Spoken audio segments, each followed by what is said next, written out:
warahmatullahi wabarakatuh.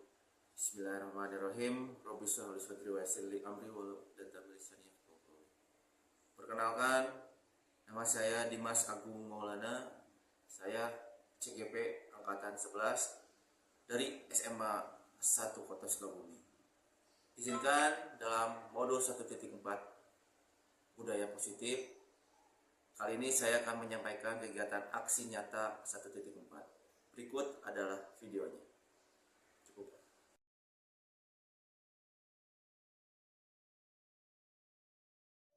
Assalamualaikum warahmatullahi wabarakatuh. Waalaikumsalam warahmatullahi wabarakatuh. Bismillahirrahmanirrahim. Asyhadu an la ilaha illallah wahdahu la syarika lah wa asyhadu anna Muhammadan abduhu wa rasuluh. Rabbi shrah li sadri wa yassir li amri wahlul 'uqdatam min lisani yafqahu qawli. Alhamdulillah, segala puji bagi Allah Tuhan semesta alam yang atas berkat nikmat dan sehatnya kita masih bisa dipertemukan dalam pertemuan ini. Tak lupa sholawat serta salam kepada Nabi besar Muhammad SAW.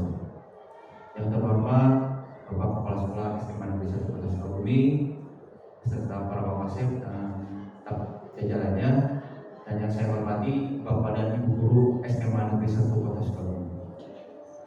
Perkenalkan, saya Dimas Agung Maulana, CGP angkatan 11 dari SMA Negeri 1 Kota Sukabumi, akan mempresentasikan modul 1.4.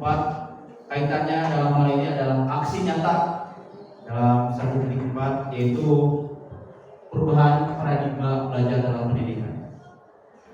Oke, Bapak Ibu Guru, berikut adalah presentasi saya. Yang pertama adalah perubahan paradigma belajar. Ada dua perubahan paradigma belajar, yaitu yang pertama ada teori stimulus response dan yang kedua adalah teori kontrol menurut Dr. William Blazer. Yang pertama yang akan saya jelaskan adalah tentang stimulus respon. Stimulus respon adalah, untuk bahasa awamnya, itulah aksi dan reaksi. Ketika ada suatu aksi pasti ada reaksi. Ini adalah salah bentuk uraian dari teori stimulus respon. Yang pertama yaitu pemaksaan pada saat tujuan gagal. Jadi guru bisa memaksa ketika ada murid yang gagal. Kedua, realitas. Ketiga, melihat hal yang sama. Keempat, mengubah orang lain. Kelima, perilaku buruk sama dengan kesalahan. Keenam, orang lain bisa mengontrol saya. Ketujuh, dan saya bisa mengontrol orang lain. Dan yang terakhir yaitu model berpikir menang dan kalah. Ini adalah teori dari stimulus respon.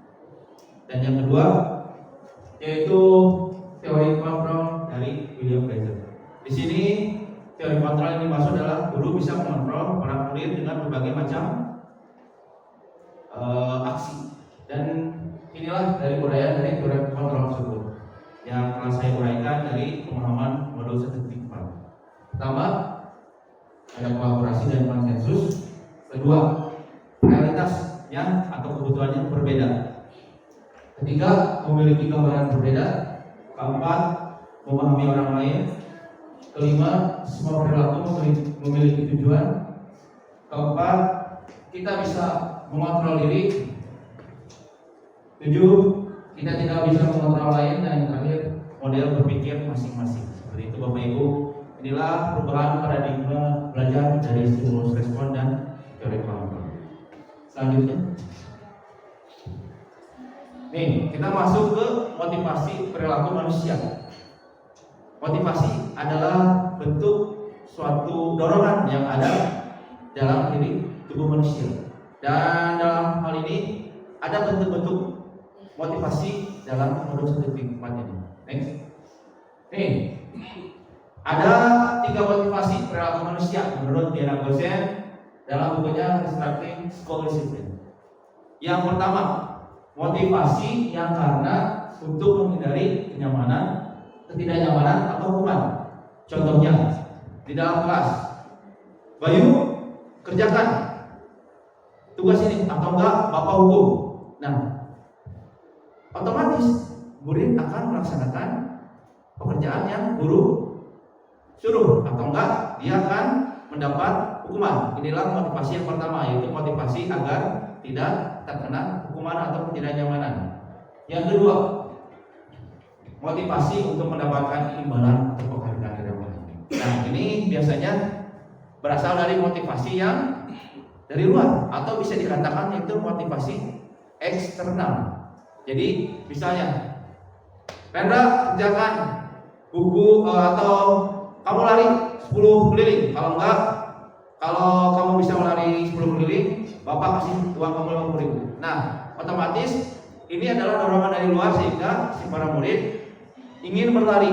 Ya, ini adalah bisa dikatakan motivasi yang berasal dari luar. Yang ketiga, motivasi untuk menjadi orang yang mereka inginkan dan menghargai diri sendiri dengan nilai-nilai yang mereka percayai.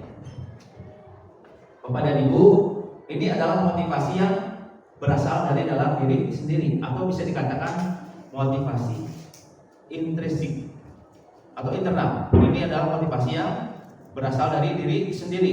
Jadi motivasinya ini adalah motivasi yang mereka inginkan atau dorongan yang mereka inginkan, tanpa ada imbalan atau tanpa ada dorongan dari siapapun, akan dikerjakan oleh murid sendiri. Misalnya guru menyuruh untuk lari tanpa dikasih imbalan atau dikasih hukuman, si anak tersebut pasti akan melaksanakan lari. Seperti itu Bapak Ibu. Itulah bentuk motivasi perilaku dalam motivasi perilaku manusia dalam dunia pendidikan. Oke, selanjutnya.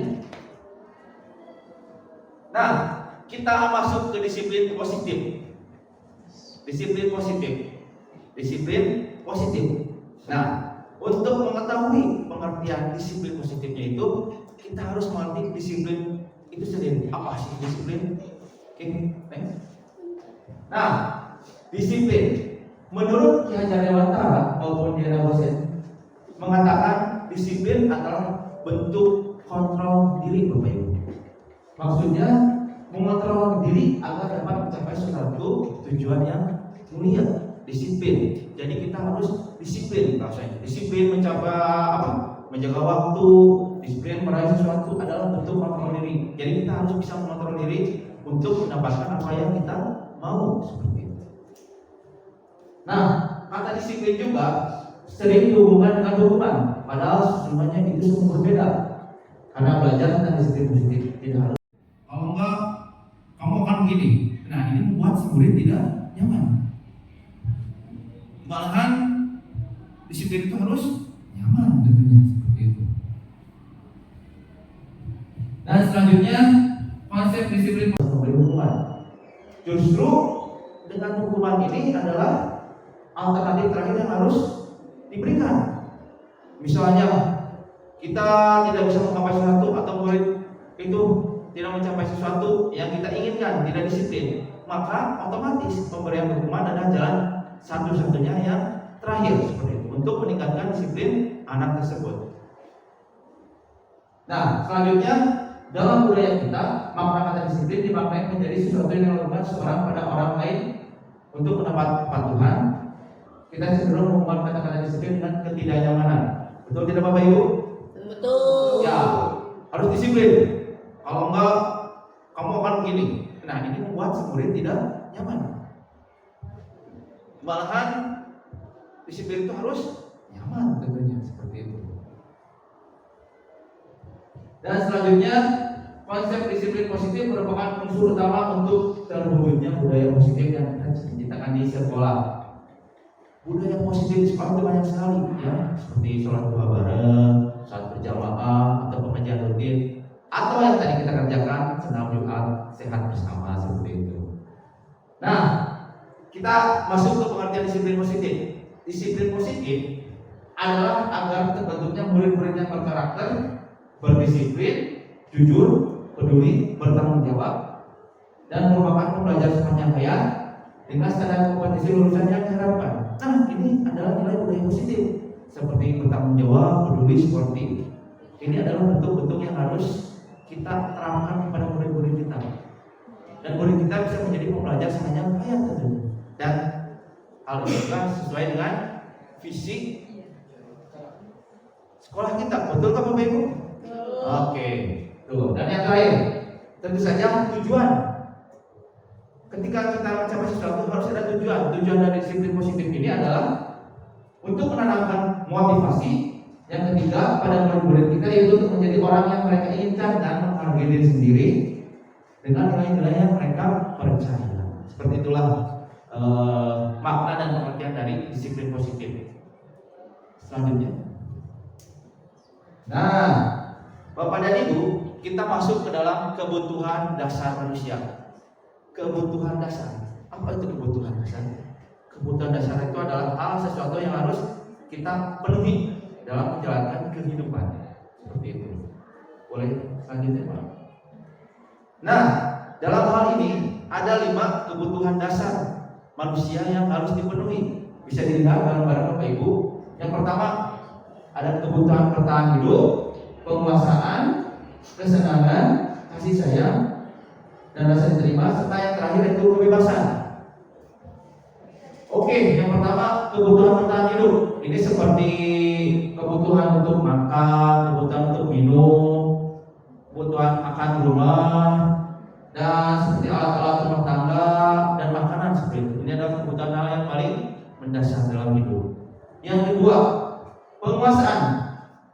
Ini adalah kebutuhan akan pengakuan atau kemampuan untuk diakui seperti itu. Dalam hal ini kebutuhan ini berhubungan dengan kekuatan untuk mencapai sesuatu, untuk menjadi kompeten, terampil, dan dihargai atas prestasi yang telah didapatkan. Yang kedua, kesenangan. Kebutuhan untuk merasa senang. Ini adalah kebutuhan yang paling mendasar untuk merasa senang. Seperti ibu sebulan sekali harus minimal refreshing, jalan-jalan, dan lain-lain seperti itu. Nah, kebutuhan untuk mencari kesenangan, bermain, tertawa. Nah, agar bisa menikmati apa yang dilakukan, mereka juga harus berkonsentrasi tinggi saat mengerjakan apa hal yang kita senangi. Misalnya kita, bapak-bapak, contoh saya suka mancing, ya kita harus konsentrasi untuk bisa dapat ikan. Karena kalau sudah dapat ikan, kita ada rasa wah seperti itu. Ya. Yang ketiga atau yang keempat maksud saya, kasih sayang dan rasa diterima, yaitu kebutuhan untuk diterima atau kebutuhan untuk dicintai. Mencintai dan dicintai, ini adalah kebutuhan yang paling besar juga, ya. Dalam hal ini kebutuhan untuk berhubungan dengan orang lain, seperti teman, keluarga, pasangan, istri, serta kelompok di mana kita bergabung seperti itu. Dan yang terakhir, kebebasan. Kebutuhan akan pilihan. Tentu dalam kita hidup kita butuh kebebasan. Bisa memilih A, bisa memilih B, atau bisa memilih D. Maksudnya adalah kebutuhan yang kebebasan yang tinggi, menginginkan pilihan. Mereka perlu banyak bergerak, mencoba-coba, tidak terlalu berpengaruh, dan sedang mencoba hal baru yang menarik. Nah, Bapak dan Ibu, itulah 5 kebutuhan dasar manusia yang harus kita penuhi. Kebutuhan dasarnya penuhi dulu, lalu kita bisa mencapai atau menggerakkan hati murid tersebut. Selanjutnya, ini posisi kontrol guru. Posisi kontrol guru. Jadi maksudnya di sini guru mempunyai peran kontrol dalam mendidik muridnya. Contohnya, misalnya saya menjadi teman bagi murid, itu adalah suatu peran yang kita jalankan. Silakan selanjutnya. Nah, bisa dilihat Bapak Ibu, ini 5 posisi kontrol dalam menjalankan peran kita sebagai guru. Yang pertama, ada guru sebagai penghukum. Jadi kita apa-apa menghukum. Misalnya, Silvi, kamu mengerjakan tugas ini, tarik 12 keliling seperti itu. Ya, kalau enggak, kamu nggak lulus seperti itu. Nah, ini banyak di antara kita guru-guru ini seperti ini. Ya, atau kamu harus patuh sama saya, kalau enggak, kamu naik. Ya, seperti itu. Jadi secara drama sedikit kalah kalau guru penghukum itu seperti itu. Yang kedua, guru yang membuat merasa bersalah si murid tersebut. Dalam hal ini, guru itu secara tidak langsung membuat si murid itu merasa bersalah. Misalnya, contoh, Bapak kecewa sama kamu, kamu sudah Bapak tolong, kok kamu gini terus? Atau kamu kok telat terus, rumah dekat, kan kemarin sudah Bapak ingatkan, kok kamu gini terus, kan diulangi. Jadi membuat dia bersalah dan memikirkan kesalahan yang dia yang dia laksanakan. Yang ketiga, ini posisi teman. Ini adalah posisi favorit saya sebagai guru PJOK tentunya. Karena guru PJOK itu sangat friendly terhadap murid-muridnya. Nah, posisi teman. Teman untuk murid. Jadi teman, jadi kita enak ke murid itu. Hai bos, kumaha kemari, damang seperti itu. Gimana sini? Kita ngobrol bareng seperti itu. Namun dalam posisi teman ini ada pro dan kontranya. Ketika pro-nya kita akan lebih dihargai, lebih dekat ke anaknya, dan kontranya kita akan serasa tidak dihargai. Atau misalnya generasi zaman now itu suka melecehkan guru, suka nyebutin guru-guru kalau kita terlalu dekat, karena wibawa kita tidak dihargai seperti ini. Yang keempat ada posisi pemantau. Pemantau artinya mengawasi. Misalnya ada yang lagi berdoa, nah kita awasi, kita lihat apa yang mereka lakukan, kenapa mereka bisa melakukan itu, seperti itu. Nah, posisi pemantau ini adalah posisi yang mengawasi segala sesuatunya, seperti itu. Dan yang terakhir, posisi yang paling ideal untuk sebagai guru, yaitu posisi sebagai manajer. Posisi manajer adalah posisi guru yang mengayomi dan yang berpihak kepada muridnya, Bapak Ibu. Segala sesuatu keperluan murid kita layani kebutuhan murid. Nah, misalnya contoh, kita masuk kelas, kita sudah membuat keyakinan kelas, kesempatan kelas. Kita tanya ketika mereka melanggar, kok kamu bisa melanggar sih? Kok kamu bisa terlambat? Kan ini tidak sesuai dengan kesepakatan kelas yang telah kita buat, seperti itu. Dan kita tidak perlu memarahinya, kita ayomi, tanya, dan seperti itu. Oke, Bapak Ibu, inilah bentuk peran kontrol 5 peran kontrol guru dan fungsinya dalam menjalankan tugas fungsi kita sebagai guru. Nah, sekali lagi ada hukum, pembuat merasa bersalah, teman, pemantau, dan yang terakhir ada manajer. Seperti itu. Next. Oke. Nah, tadi saya singgung di posisi manajer tentang keyakinan kelas, atau bisa disebut dalam hal ini lebih cenderung ke kesepakatan kelas. Apa keyakinan kelas?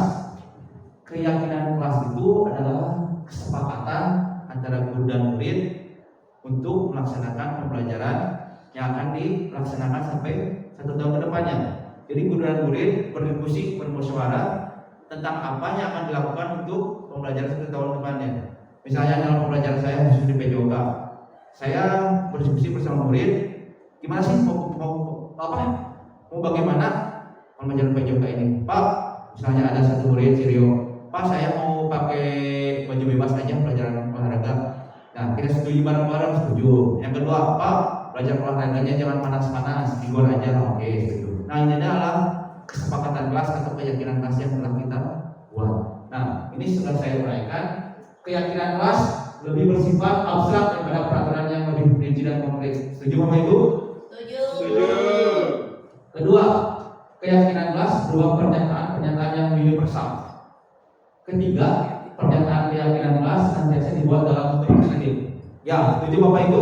Setuju. Dalam bentuk positif ini adalah kata-kata yang berpositif. Misalnya, ayo kita lebih rajin lagi di dalam kelas belajarnya, seperti itu. Keempat, keyakinan kelas sedangkan tidak terlalu banyak sehingga mudah diingat dan dipahami oleh semua warga kelas. Betul, harus sedikit tapi memberikan makna yang positif. Kelima, keyakinan kelas sebagai sesuatu yang dapat diterapkan di lingkungan tersebut. Setuju? Ini harus. Setuju Bapak Ibu? Setuju. Karena semua warga kelas hanya ikut berkontribusi dalam pembuatan keyakinan kelas lewat kegiatan curah pendapat. Nah, tadi yang sudah saya sampaikan harus berdiskusi dulu sebelum membuat kesepakatan kelas. Dan yang terakhir, bersedia meninjau kembali keyakinan kelas dari waktu-waktu. Jadi mereview apa yang telah kita lakukan dalam kesepakatan kelas tersebut. Nah, ini adalah bentuk-bentuk hakikat dari keyakinan kelas atau kesepakatan kelas yang kita telah pelajari bersama-sama atau sudah kita lakukan di dalam kelas tersebut. Oke, selanjutnya. Nah, Bapak dan Ibu, ini kemarin dalam ombal yang sudah dilaksanakan oleh Bapak Sid ada segitiga restitusi. Nah, ini berkorelasi dengan modul 1.4, yaitu segitiga restitusi. Segitiga restitusi. Sebelum kita masuk ke segitiganya, Bapak dan Ibu tahu tidak apa restitusi tersebut pengertiannya? Ada yang tahu? Oke, saya kasih tahu. Restitusi atau bahasanya dalam hal ini adalah perbaikan. Perbaikan dalam melaksanakan penanggulangan kesalahan yang telah dilakukan oleh murid maksud saya, bukan Bapak Ibu ya. Agak sedikit gugup saya. Oke, segitiganya ini ada beberapa konteks yang harus kita pelajari bersama-sama. Oke, Bapak lanjutnya. Nah, bisa dilihat Bapak dan Ibu, ini adalah segitiganya. Segitiga. Jadi ini saling menyambungkan. Yang pertama itu ada sisi yang pertama di bawah, yaitu sisi menstabilkan identitas. Dalam hal ini, ketika murid berbuat kesalahan, guru tugasnya adalah menstabilkan identitas murid tersebut. Misalnya ditanya, berbuat salah itu tidak apa-apa, nah, Bapak juga pernah berbuat salah, kamu berhak merasa begitu, seperti itu. Bapak Ibu tidak tertarik mencari siapa yang salah atau siapa yang benar. Dalam hal ini kita mencari solusi untuk menyelesaikan masalah atas tindakan yang kamu telah perbuat. Jadi intinya di sini guru membesarkan hatinya, membesarkan hati anak tersebut supaya tidak merasa bersalah. Ya, tugasnya itu guru sebagai menstabilkan identitas siswa tersebut. Yang kedua, sisi kedua dari dalam segitiga restitusi ini adalah validasi tindakan yang salah. Dalam hal ini guru mengkoreksi apakah tindakan kamu ini sesuai tidak dengan hati nurani kamu seperti ini. Ya, contohnya dalam kalimat yang telah saya buat, kamu pasti punya alasan mengapa melakukan hal itu. Terus kamu patut bangga pada dirimu sendiri, kamu telah menemukan buat kamu. Yang ketiga, kamu boleh mempertahankan sikap itu, tapi kamu harus menambahkan sikap yang baru. Jadi validasi tindakan salah ini mengoreksi atas kesalahan yang dia buat. Ya, nih bahasa awal itu mengkoreksi, membetulkan bahwa kesalahan yang murid itu tidak baik dan harus ada perbaikan dari murid tersebut. Ini adalah kaitannya dari validasi tindakan yang salah tersebut. Ya, jadi di sini intinya mengkoreksi apa yang telah murid lakukan. Dan yang terakhir ketiga, ini yang paling penting atau bisa dikatakan kesimpulan dari permasalahan yang telah mereka buat, yaitu menanyakan keyakinan. Kenapa harus ditanyakan keyakinan? Karena dengan menanyakan keyakinan tersebut, murid akan lebih merasa nyaman tentunya. Oke, ya. Kita tanyakan, apa yang kita percaya? Apakah kamu percaya Bapak sebagai kelas, sebagai keluarga atau teman? Terus kamu menjadi orang seperti apa? Apakah selanjutnya kamu tidak akan melakukan hal tersebut atau tidak akan melakukan kesalahan tersebut lagi? Dan apa yang akan terjadi bila kamu sudah tidak melaksanakan kesalahan yang kamu perbuat?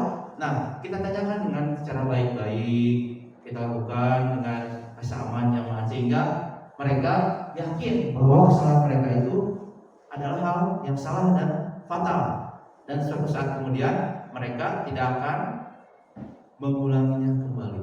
Nah, itu adalah bentuk segitiga restitusi atau segitiga untuk memperbaiki kesalahan murid yang telah mereka perbuat, Bapak dan Ibu. Oke, selanjutnya. Ya, mungkin itu adalah sekilas tentang paparan saya dalam presentasi ini. Mungkin tidak banyak yang saya sampaikan. Jadi kesimpulannya, dalam aksi nyata 1.4 ini saya berkesimpulan, dalam penerapan budaya positif di sekolah, kita harus melaksanakannya dengan baik, secara signifikan juga nanti insya Allah murid-muridnya setelah kita melaksanakan budaya positif ini akan terbentuk nilai-nilai yang positif seperti rasa bertanggung jawab, percaya diri, sportif dan lain-lainnya. Dan yang paling penting itu sebagai guru kita harus berpihak pada murid dan melayani siswa dengan baik. Dan jangan lupa Bapak Ibu juga harus mempunyai 5 peran kontrol sebagai guru yang telah saya tadi sampaikan. Yang terakhir dalam ketiga restitusi ini kita harus bisa menanggulangi kesalahan murid yang telah murid lakukan. Jadi kita sebagai kontrol mereka apa yang mereka lakukan itu ternyata salah dan kita wajib memperbaikinya tersebut. Bapak dan Ibu, mungkin itu saja yang bisa saya sampaikan. Mohon maaf atas segala kekurangan saya karena kesempurnaan hanya milik Allah Subhanahu wa taala. Sekian dari saya, Wabillahi taufiq wal hidayah. Wassalamualaikum warahmatullahi wabarakatuh. Waalaikumsalam warahmatullahi wabarakatuh. Terima kasih Bapak Ibu.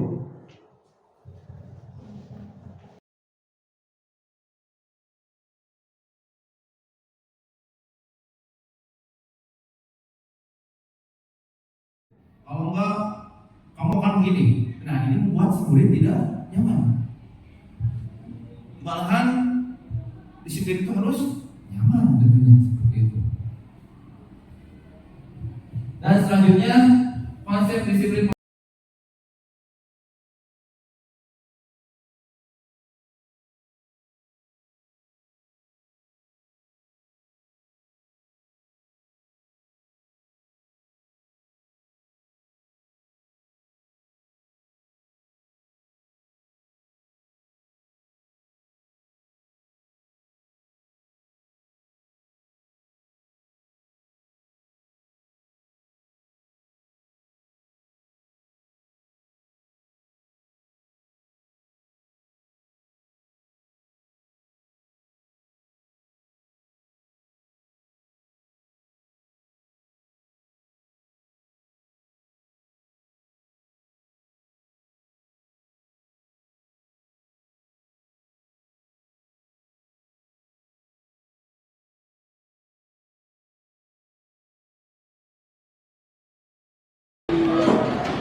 Assalamualaikum warahmatullahi wabarakatuh. Waalaikumsalam warahmatullahi wabarakatuh. Selamat pagi anak-anak. Pagi. Sehat? Oke, alhamdulillah kita bertemu lagi di kelas 12 ini. Hari ini kalian hari pertama menjadi di kelas 12. Ya, selamat aku ucapkan. Hari ini sebelum kita ke lapang, kita akan buat dulu keyakinan kelas. Apa itu keyakinan kelas? Keyakinan kelas itu adalah peraturan antara guru dan murid untuk mengarungi pembelajaran selama 1 tahun ke depan. Ya, kita bikin dulu peraturan kelasnya antara guru dan murid. Baiknya seperti apa? Contohnya seperti harus rajin berolahraga. Ya. Yang pertama itu ada nanti kita bikin peraturan kelasnya dulu. Ya, siap? Iya. Oke, Bapak bikinin dulu ininya ya. Tidak boleh makan, Pak? Oke, tidak boleh makan, ya. Kalau minum boleh nggak anak-anak? Boleh.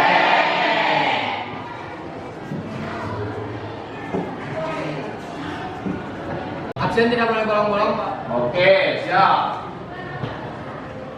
Olahraganya jangan panas-panas, Pak. Oke, siap.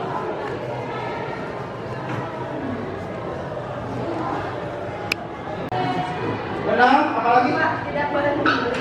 Oh, tidak boleh membuli. Siap.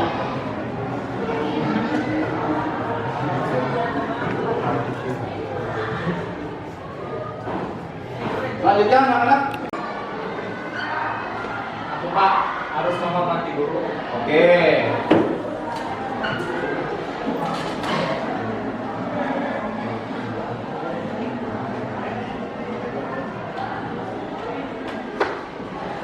Lanjutnya. Harus melakukan tugas, Pak. Oke.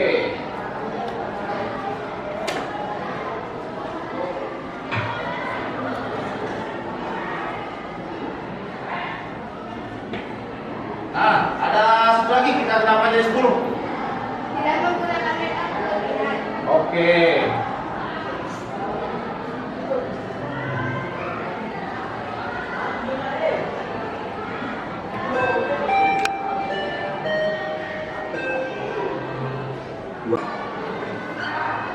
Aku Pak harus menghormati guru. Oke.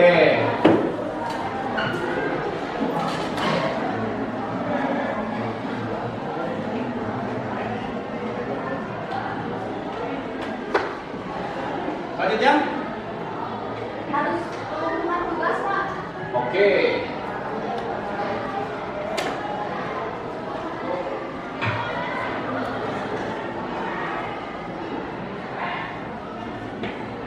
Nah, ada satu lagi kita kenapa jadi 10?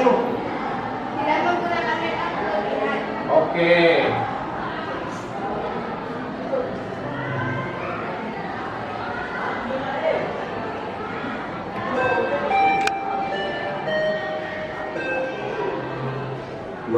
Peraturan ini kita rubah menjadi yang ke arah kata-kata yang lebih positif. Contohnya harus sarapan dahulu. Kira-kira kata positifnya apa? Sepertinya Bapak contohkan harus sarapan dahulu. Wajib sarapan. Contoh itu menjadi kalimat yang positif ya. Wajib sarapan. Yang kedua, harus menggunakan seragam olahraga. Berarti wajib menggunakan seragam olahraga. Betul.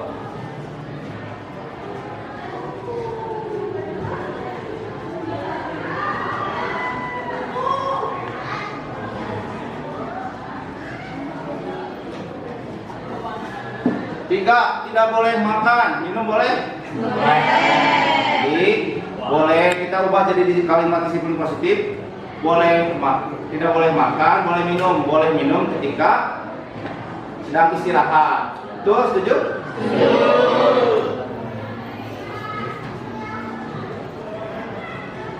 Menggunakan seragam olahraga. Boleh minum ketika istirahat. Yang ketiga, 4, selalu hadir tepat waktu. Kelima, olahraga di tempat yang nyaman. 6, dilarang membuli atau menghardik. 7, selalu hadir tepat waktu. 8, menghormati guru. 9, wajib mengerjakan tugas. Dan 10 yang terakhir, menggunakan makeup yang sewajarnya. Nah, anak-anak, inilah peraturan kelas dan nilai disiplin positif yang kita sepakati. Dan setelah itu, dari kata disiplin positif ini kita rubah menjadi nilai-nilai kebajikan. Nilai-nilai kebajikan seperti contohnya bertanggung jawab, disiplin, menghormati, patuh, menjaga kesehatan, seperti itu. Kita rubah kalimat disiplin positif ini menjadi nilai-nilai kebajikan, ya. Sopan santun. Nomor 9, tanggung jawab. Dan yang nomor 10, tidak berlebihan. Ini adalah nilai-nilai kebajikan yang akan kita yakini di kelas kita. Dan yang terakhir adalah kita akan membagi nilai dan tugas. Jadi di sini kita akan bagi tugas guru apa dan tugas murid apa di kelas kita ini. Misalnya tugas guru PJOK artinya mengajar kesehatan, ya. Ini tugas guru, setuju?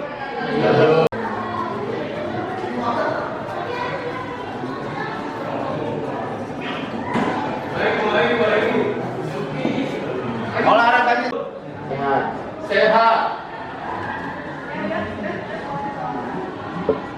Yang kedua, ini poinnya. Yang kedua apa? Tugas guru. Apa? Tugas murid apa? Mendengarkan dan menyimak.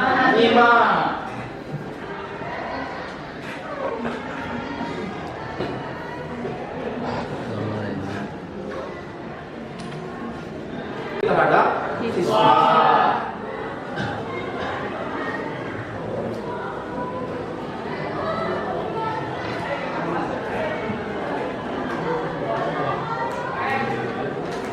Tugas muridnya mempraktikkan nilai-nilai positif. Setuju? Setuju.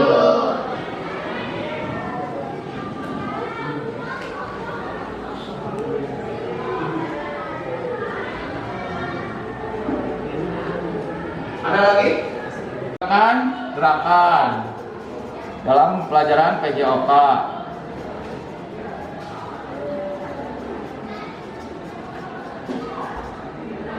Jadi tugas muridnya yaitu mengikuti dan melakukan, ya.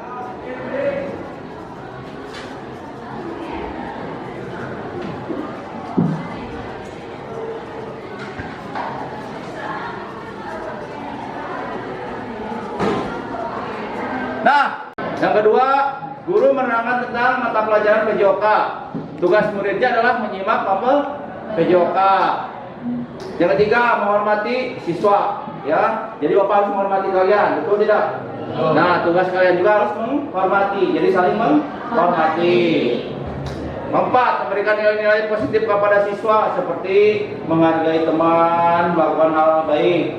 Ya, tugas kamu adalah memperhatikan nilai-nilai positif tersebut. Yang terakhir, memperagakan gerakan apa PJOK. Misalnya Bapak memperagakan salto depan atau roll depan dan lain-lain. Nah, dan terakhir kamu harus melakukannya dan mengikutinya, ya. Oke, anak-anak, inilah dari keyakinan kelas yang akan kita sepakati, betul? Nilai-nilai kesepakatan kelas ini harus kita yakinin, ya, atau diyakini untuk mengaruhi 1 tahun pembelajaran ke depan, ya. Apabila nanti kamu tidak menyepakati hal ini bertentangan dengan nilai dan nurani kamu, betul tidak? Betul. Sudah Bapak jelaskan mulai dari kesepakatan kelas dan lain-lainnya. Inilah yang kita yakini dalam kelas kita, ya. Jadi intinya kesepakatan kelas kita seperti ini, ya. Nah, untuk minggu depannya kita mulai memperagakan keyakinan kelas kita, ya. Dan minggu depan kita akan langsung ke lapangan, maksud Bapak. Dan kita harus sesuai dengan keyakinan kelas kita. Mengerti? Ada lagi pertanyaan? Ya. Nah, ini bisa kalian baca keyakinan kelas kita, nanti boleh dipoto ataupun di scan dan lain-lainnya. Cukup ya? Tidak ada pertanyaan? Ya, kalau tidak ada pertanyaan, terima kasih sudah mengikuti pembelajaran Bapak, dan secara tidak langsung kalian sudah berargumen, berdiskusi, bermusyawarah dalam menentukan keyakinan kelas. Tepuk tangan buat kalian. Oke, kalau tidak ada pertanyaan, kita akhiri dulu bacaan nomor bersama-sama. Oke, sekian dari Bapak. Wabillahi taufiq wal hidayah. Wassalamualaikum warahmatullahi wabarakatuh. Waalaikumsalam warahmatullahi wabarakatuh. Assalamualaikum warahmatullahi wabarakatuh. Waalaikumsalam warahmatullahi wabarakatuh. Sampai jumpa minggu depan dan Bapak tunggu di lapangan, oke? Assalamualaikum.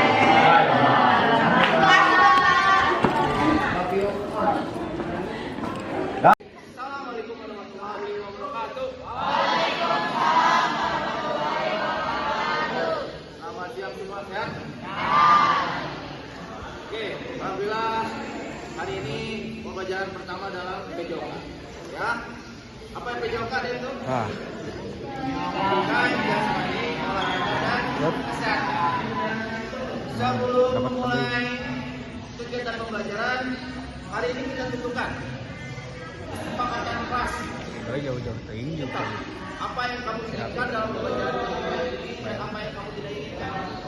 Nanti oleh Bapak kamu dikasih catatan, note.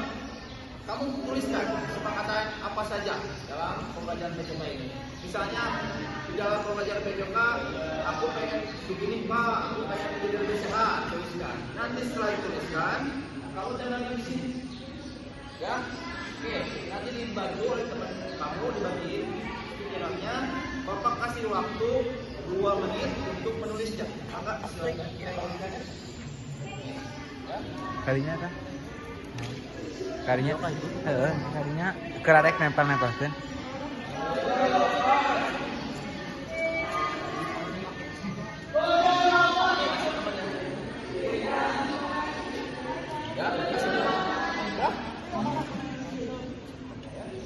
Oke, silakan tuliskan hal yang disiplin positif, ya.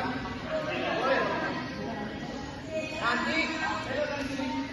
Grafik video utuh kabeh. Oke, silakan ditulis. TikTok kan disirap. Ya. Boleh Pak Kenapa? Udah? Oke, terima kasih. Ya, silakan ditulis. Dan setelah itu misalnya kesepakatan kelas ini pengen pembelajaran PJOK, pengen pakai baju olahraga yang bebas, nah tuliskan. Nanti kita sepakati bareng-bareng, oke?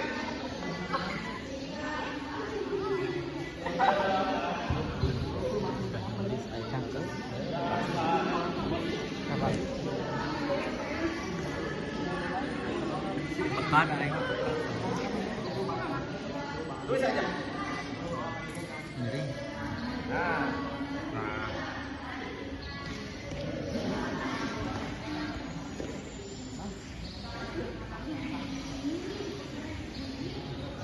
silakan yang sudah selesai boleh langsung ditempelkan.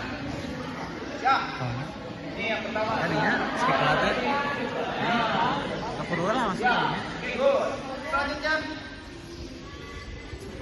Selanjutnya. Jauh-jauh teh. Ah, di dia eta. Iya tah, kado ka dieu tah. Tah. Oh, berarti di dieu. Ya, Kan ame ka kiri. ya silakan ditempelkan kesepakatannya. Dia. Oke, boleh ditempelkan dimanapun.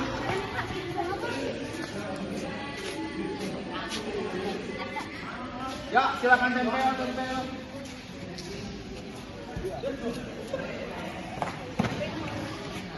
Nih, salah satu contohnya tuh. Gila. Si asik mau belajar dengan santai dan juga asik, boleh. Ya. Nih, lihat. Tuh. Boleh segmen di mana aja kesepakatannya. Luar biasa. Oke, yang lainnya silakan.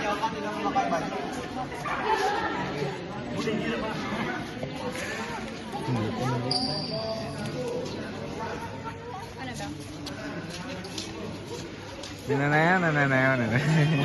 Boleh tempel.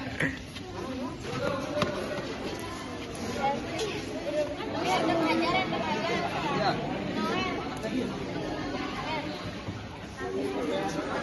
Ya, silakan yang dulu.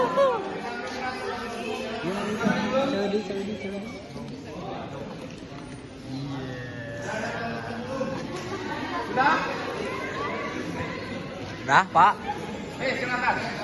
Silakan. Oke, silakan.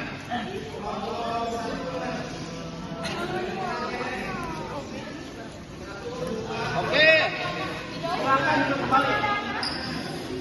Jangan duduk kembali. Apapun yang kamu tuliskan, inilah kesepakatan kelas kita. Oke? Kali. Bapak lihat dulu. Contohnya, mau belajar olahraga dengan santai dan asik. Setuju? Tidak ingin olahraga yang berat-berat. Oke, setuju. Bukan olahraga yang berat, tapi terukur. Ngerti? Dari Audrey, saya ingin pembelajaran olahraganya lebih sehat dan tidak berat-berat. Setuju? Setuju. Ini yang sama lagi, yang sejenis. Pada saat pembelajaran PJOK, saya berharap agar tertib dan saya menguatkan ini untuk unlock skill. Bla bla bla. Wah, luar biasa ini. Semangat gak? Ini dari Aura dalam pembelajaran PJOK bagaimana lantai pada untuk mengulisnya. Dan coba kasih tahu, sepakat? Dan terakhir, ketika memulai olahraga, boleh Skip nih. Yang tadinya dari ke bawah. Sopan. Ngerti? Nama Porsche. Luar biasa. Sekarang udah 80. Nah, kesepakatan ini kita akan lakukan sampai satu semester ke depan. Deal ya? Deal. Oke, luar biasa. Terima kasih. Kita akan mulai pembelajaran hari ini. Oke. Assalamualaikum. Oke, selamat datang di kelas PJOK. Kita hari ini akan membuat kesepakatan kelas. Ya, maka kita kelasnya mau seperti apa, bagaimana, dan apapun itu. Siapa? Misalnya kelas ini harus datang tepat waktu. Setuju nggak? Yang kedua apa? Boleh. Setuju gak? Lagi. Kalau terlambat kita enggak, Bapak kasih waktu sekitar 5 menit, paling terlambat itu 5 menit. Setuju gak? Setuju. Sepakat? Sepakat. Ada lagi? Semuanya wajib pakai baju sepansa, oke? Iya nanti. Sepakat. Yang terakhir, harus sarapan dulu. Wajib. Sepakat? Nah, jadi itu ada 5 kesepakatan kelas. Apa lagi? Cukup? Nah, oke. Berdoa dulu sebelum mulai. Nanti minggu depan kita akan baca Asmaul Husna sebelum kita mulai. Sepakat ya? Itu kesepakatan kelas di dalam PJOK. Ngerti? Oke, terima kasih luar biasa tepuk tangan. Disebut baca. Bisa dilihat sendiri, inquiry apresiatif adalah menarik berpikir yang berfokus pada upaya kolaboratif dan menemukan hal-hal yang positif dalam diri seseorang. Dan menurut Copenhagen dan Whitney, IAI atau inquiry apresiatif ini adalah suatu filosofi yang berfokus untuk menemukan hal-hal yang positif dalam diri seseorang, baik di dunia sekitarnya, di masa lalu ataupun masa kini maupun di masa depan. Ini adalah suatu pendekatan yang akan kita bedah untuk memproses suatu visi yang ada di sekolah ini. Yang selanjutnya, ya, tadi saya sudah jelaskan EI atau inquiry apresiatif adalah sebagai pendekatan. Dalam hal ini adalah untuk mengelola perubahan positif yang ada di sekolah dengan manajemen perubahan bagja. Nah, di sekolah pendekatan EI atau inquiry apresiatif dapat dimulai dengan mengidentifikasi hal baik apa yang telah ada di sekolah, mencari bagaimana hal tersebut dapat dipertahankan, dan memunculkan strategi untuk mewujudkan perubahan ke arah yang lebih baik. Dan nanti kelemahannya, kekurangannya, dan ketiadaannya menjadi tidak relevan lagi. Berpijak pada hal positif yang telah ada. Kemudian sekolah menyelaraskan kekuatan tersebut dengan visi sekolah, impian, dan visi setiap warga sekolah. Nah, hal itu bisa dilakukan dengan manajemen bagja atau dalam prakarsa perubahan. Ini adalah prakarsa perubahan yang saya ambil dari visi dari SMA Negeri 1 Kota Sukabumi, yaitu pembiasaan nilai yang positif melalui pembelajaran religius untuk mewujudkan murid yang berakhlak mulia. Nah, prakarsa perubahan ini nanti kita akan bedah melalui tahapan bagja. Nah, apa tahapan bagja?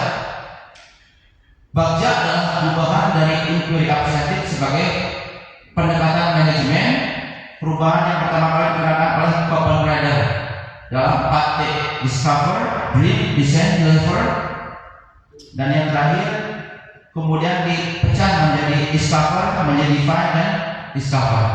Bisa dilihat Bapak Ibu mulai bagaimana cara memetakan tahapan bagja. Yang pertama itu ada satu buah pertanyaan pertama, yaitu define.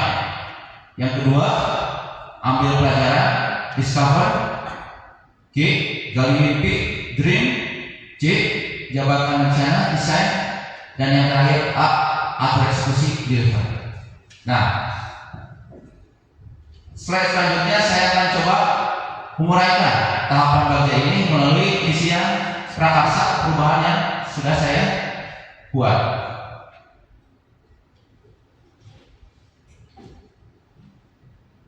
Nah, dari tahap pertama dulu, yaitu buat pertanyaan pertama.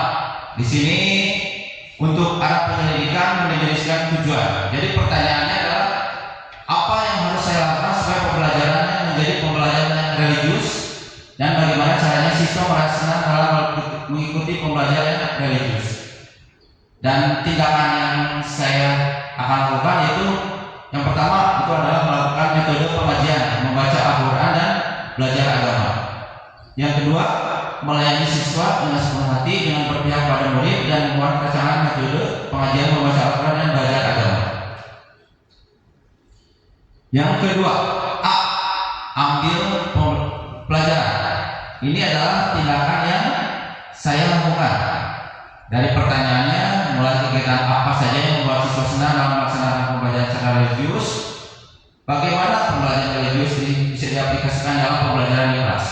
Tindakan yang akan saya lakukan itu dengan membuat kegiatan metode mengaji Al-Quran bersama, program sholat duha dan sholat zuhur berjamaah, dan membuat siswa merasa nyenang, aman dalam mengikuti pembelajaran religius bisa dilakukan sebelum memulai pembelajaran dalam membaca Al-Quran secara bersamaan.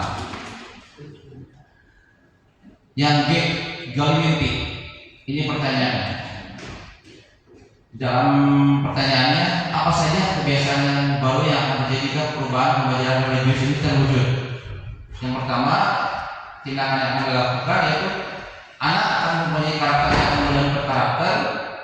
Anak akan merasa bahagia lahir dan batin, menumbuhkan aspek afektif yang baik, mewujudkan rasa tanggung jawab terhadap Tuhan Yang Maha Esa.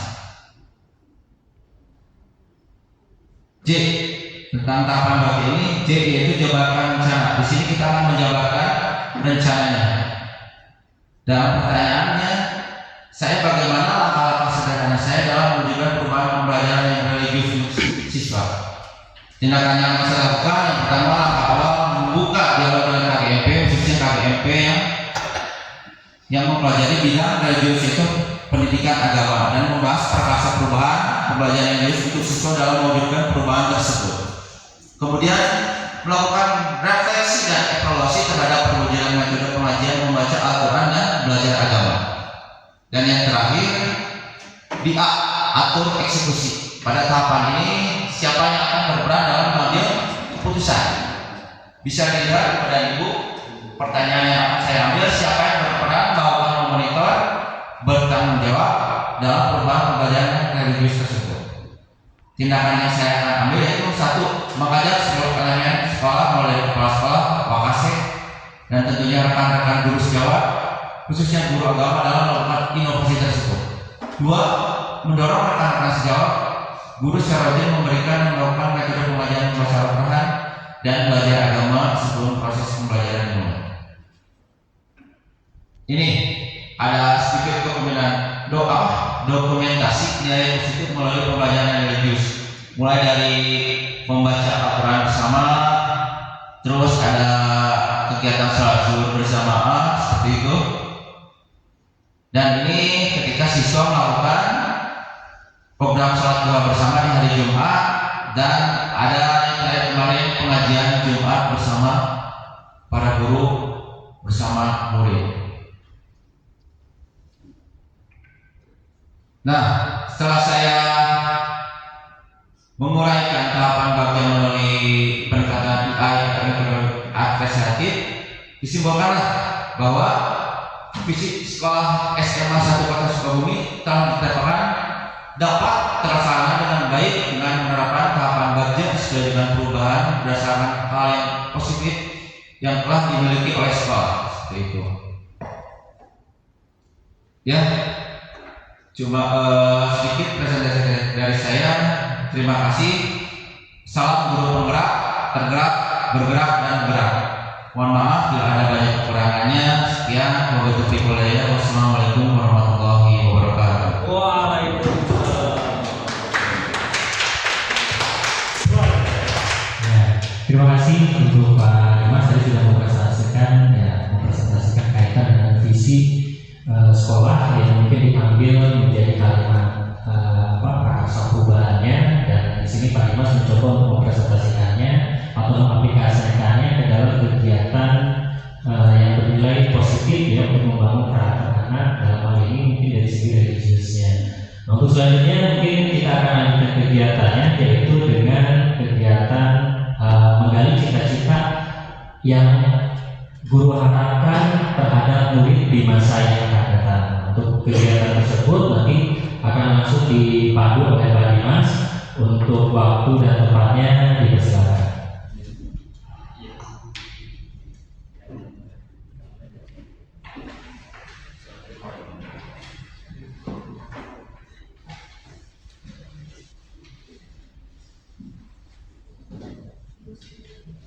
Bismillahirrahmanirrahim. Bapak Ibu, izinkan saya membantu. Tadi sudah dibagikan tentang kalimat rumpang cita-cita untuk murid.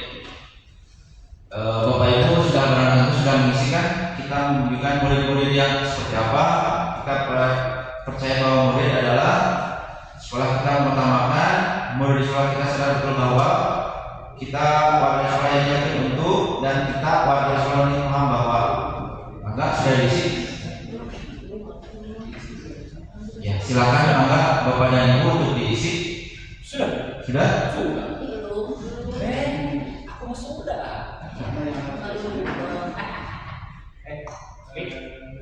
Ya, jadi kalimat rumpang ini nanti Bapak dan Ibu mohon untuk diisi juga. Jadi kaitan dengan cita-cita untuk murid seperti apa ya, yang menggambarkan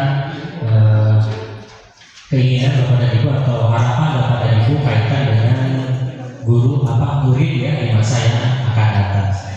Yang mungkin nanti setelah ini akan dirumuskan ya oleh Pak Dimas kaitan dengan kalimat rumpangnya, sehingga nanti akan muncul diskusi di antara rekan-rekan guru yang nanti akan dibantu oleh Pak Dimas. Maka Bapak Ibu dipersilakan untuk diisi terlebih dahulu. Ya, sudah. Sudah? Oke. Kalau sudah nanti akan saya ambil. Oh, nggak dibacain? Nanti saya baca.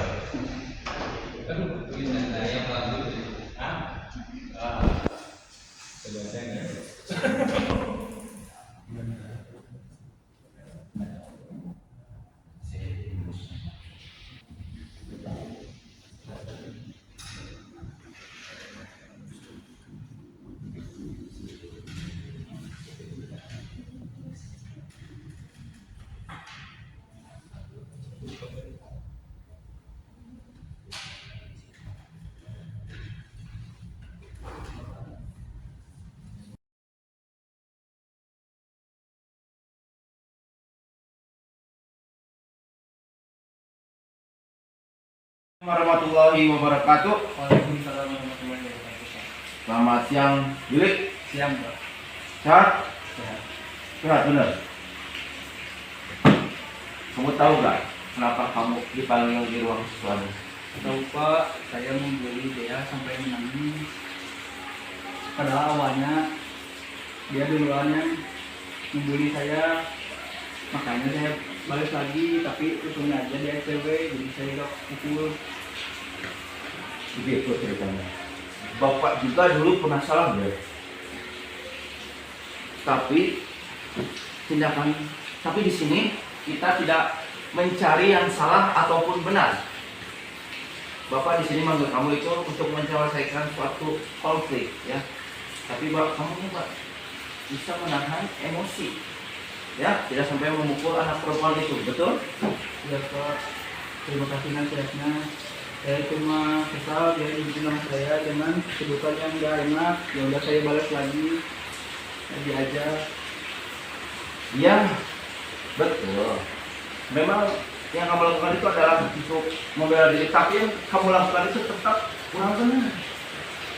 Ya, ejekan dibalas dengan ejekan lagi. Harusnya kamu sebagai pria ataupun laki-laki lebih sabar lagi. Ya, Bapak puji tindakan kamu bukan tindakan sabar, jadi kamu kelihatan lebih sabar lagi seperti itu. Ya, dan luar biasa emosinya sekarang sudah mulai turun. Oke. Ya Pak, sebenarnya saya juga malu karena kesulitan dipanggil Bapak. Oke, ya. Kalau mau dipanggil Bapak terus, kamu ingat nggak tindakan kamu ini tidak sesuai dengan kesepakatan kelas? Dan itu saja sesuai tidak dengan apa prinsip kamu sebagai anak laki-laki? Tidak Pak, saya sangat menyesal melakukannya. Oke, Bapak tanya ya. Kamu yakin tidak bisa memperbaiki kesalahan kamu? Tidak mengulangi, ya? Dan bisa mengontrol emosi kamu?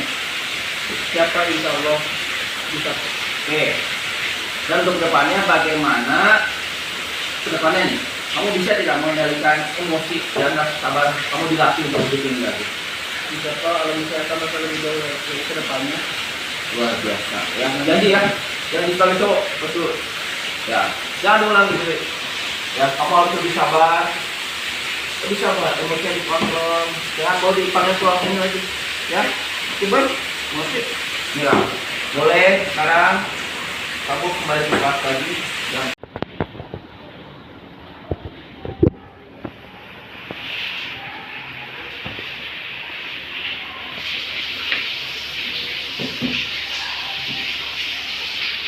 Assalamualaikum warahmatullahi wabarakatuh. Selamat pagi deh. Pagi Pak. Sehat? Alhamdulillah. Gimana kemarin? Alhamdulillah. Dia tahu kenapa dipanggil Kim. Baik Pak, dia kan cuma minta ilmu aja Pak. Betul. Tapi masih aja kan masuk yang kan dia kesel Pak. Luar biasa, Dea walaupun datang telat, tapi Dea tetap masuk ke sekolah. Betul gak? Ya Pak, terima kasih atas sarannya. Tapi dengan merasa aneh Pak, karena kan cuma 10 menit aku keluarin. Oke, itu kan asumsi Dea ya. Betul gak? Yang namanya telat itu tetaplah telat. Walaupun 1 menit, 2 menit, 3 menit, 4 menit. Tapi Bapak bangga terhadap Dea. Dia tidak bertindak gegabah dengan sepertinya kabur ke sekolah lain atau lewat ke belakang. Kamu luar biasa, tanggung jawab datang ke sini dan ini masuk ke sekolah, betul tidak? Ya Pak, karena sudah jadi kewajiban dari sekolah dan jika ada kenaikan nanti dia kena AO juga. Lalu kan banyak juga yang dikeluarin dari sekolah karena gak sekolah seperti ini. Luar biasa. Oke, terima kasih. Nah, Dea, menurut kamu tindakan kamu ini sesuai tidak dengan kesepakatan kelas dan prinsip kamu? Enggak Pak, dia juga sebenarnya gak mau datang terlambat. Terus ini juga gak sesuai dengan ketentuan kelas dan gak sesuai dengan prinsipnya. Oke, dia macamnya tidak sesuai ya.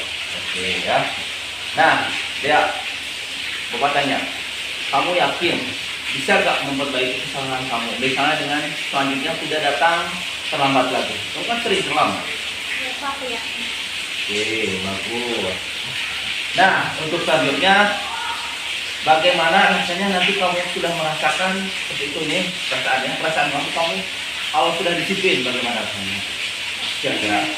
Aku juga merasa bangga Pak karena menjadi anak yang disiplin. Oke, luar biasa ya Dea. Mungkin ini sebagai wejangan dari Bapak ya. Kedisiplinan adalah nomor 1 ya. Bagaimana kamu harus disiplin dan